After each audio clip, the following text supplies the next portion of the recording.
नाज़रीन ग्रामी, अल्लाह ताला ने अपनी मखलूक की इस्लाह और दीनी अहकाम सिखाने के लिए वक्फे से 1.25 लाख के करीब अंबिया सलाम भेजे ताकि वो इन तक अल्लाह के अहकाम पहुंचा सके। मगर बाज कौमें ऐसी भी गुजरी जिन्होंने अपने नबी की तालीमात का मजाक उड़ाया,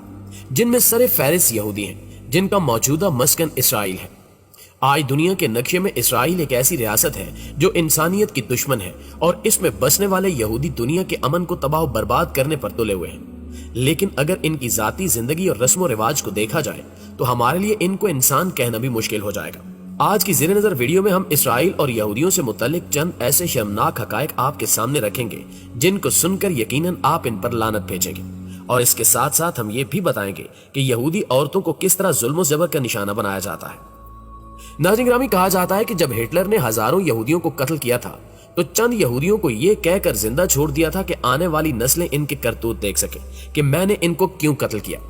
लिहाजा आज आप देख लें कि दुनिया में जितनी भी साजिशें चल रही हैं वो सब यहूदियों का ही किया जा रहा है। यहां तक कि यहूदियों ने 1948 में एक आलमी साजिश के तहत फलस्तीन पर कब्जा करके इसराइल के नाम से एक अलग मुल्क कायम किया जहां इन्हीं की हुकूमत है। दूसरे मजाहिब की तरह यहूदियत में भी बाज दिनों को खसूसी तकद्दुस हासिल है, जैसा कि यहूदियत और बाज ईसाई फिरकों में सबत इबादत का दिन है और इसे यहूदियों के मुकद्दस दिनों में सबसे अहम तरीन समझा जाता है। सबत जुमे के रोज गरूब आफ्ताब से शुरू होकर अगले रोज गरूब आफ्ताब तक जारी रहता है और ये दिन रिवायती तौर पर 3 जरूरी खानों पर मुश्तमिल होता है। गैर आर्थोडॉक्स यहूदियों के लिए जुमे और हफ्ते के दरमियानी रात का खाना सबसे ज्यादा अहमियत का हामिल है और वो इसका खास एहतमाम करते हैं। इस खाने का आगाज चाला रोटी से होता है जो बरकत के तौर पर खाई जाती है, जबकि सबत को अमन और पाकीज़गी का दिन समझा जाता है। इस रोज रिवायती तौर पर अच्छे कपड़े पहनने को अहमियत दी जाती है और बाज लोग पाकीज़गी की अलामत के तौर पर सफेद कपड़े पहनते हैं और जुमे की रात को घर में मोमबत्तियों को रोशन किया जाता है और सुबह सवेरे इबादत गाहों का रुख किया जाता है जहां इस दिन की मुनासबत से खसूसी इबादत की जाती है। इसके साथ साथ सख्त नजरियात के हामिल यहूदी उस रोज तंबाकू नोशी, आतिशबाजी, मेहनत मजदूरी और गाड़ियों में सफर करने से मना करते हैं।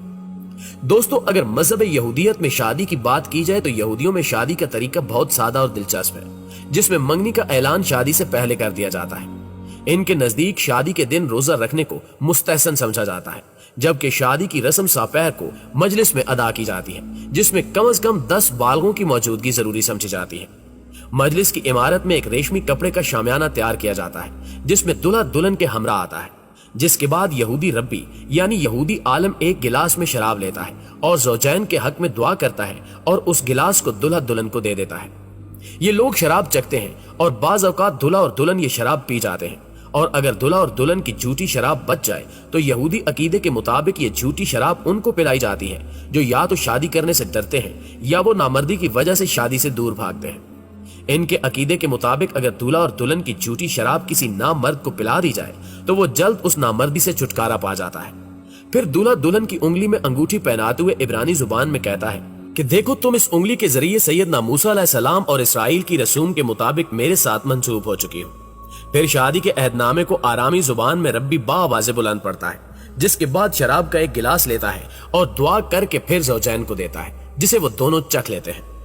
यहूदी मजहब में शादी की बहुत ही आम रस्म गिलास तोड़ना है, जिसमें दूल्हा दुल्हन शराब पीने के बाद गिलास को जमीन पर रखते हैं और दूल्हा गिलास को अपने दाएं पांव से तोड़ता है और सब लोग मजल तूब यानी खुशकिस्मत पुकारते हैं। इस गिलास तोड़ने की वजह यह बयान की जाती है कि यहूदी तारीख पर इन पर जो जुल्म ज्यादतियां हुई हैं, इनकी याद में ही गिलास तोड़ा जाता है ताकि शादी के इस पुरमुसर्रत मौके पर भी उस जुल्म ज्यादती को याद रखा जाए।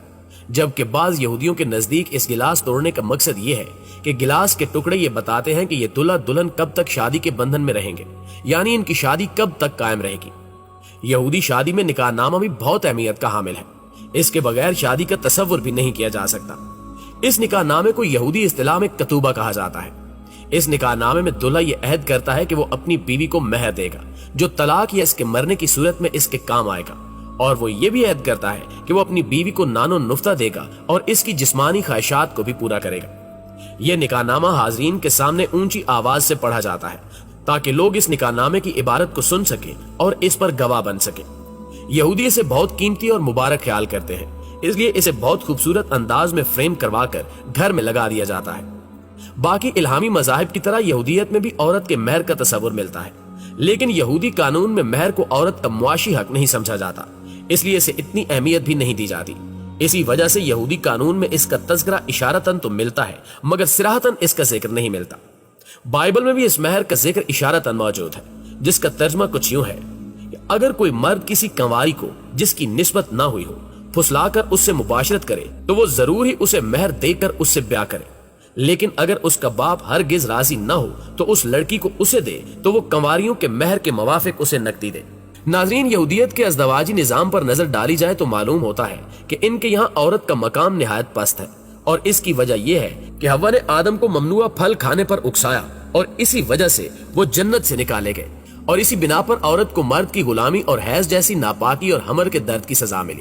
اس کے علاوہ یہودیت میں عورت کی شادی خاوند کی خدمت اور اولاد پیدا کرنے کے لیے ہے، اور اگر کسی کے ہاں کئی سال تک اولاد نہ ہو تو وہ بلا جھجک دوسری شادی کر سکتا ہے، اور اس کام کے لیے اسے اپنی بیوی سے کچھ کہنے سننے کی ضرورت نہیں ہے۔ اسی طرح نکاح کے قانون کی طرح طلاق کا قانون بھی یہودی روایات میں عورت کی مظلومیت کی داستان سناتا ہے، یہاں تک کہ یہودی مرد جب چاہے چھوٹی سی لغزش پر طلاق دے دیتے ہیں، اور ان کے مطابق ان کو یہ حق مذہب نے دیا تھا۔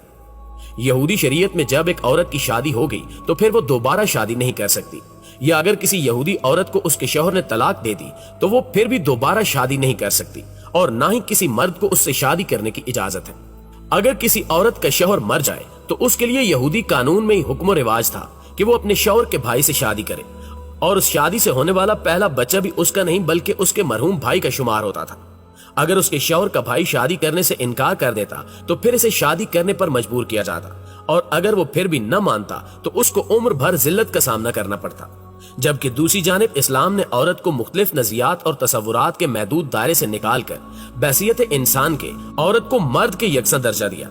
اسلام کے علاوہ باقی تمام تہذیبوں نے، خصوصاً مغرب جو آج عورت کی آزادی، عظمت اور معاشرے میں اس کے مقام و منصب دلوانے کا سہرا اپنے سر باندھتا ہے، لیکن اس معاشرے نے ہمیشہ عورت کے حقوق کو سبوتاژ کیا ہے اور عورت کو اپنی محکومہ اور مملوکہ بنا کر رکھا ہے۔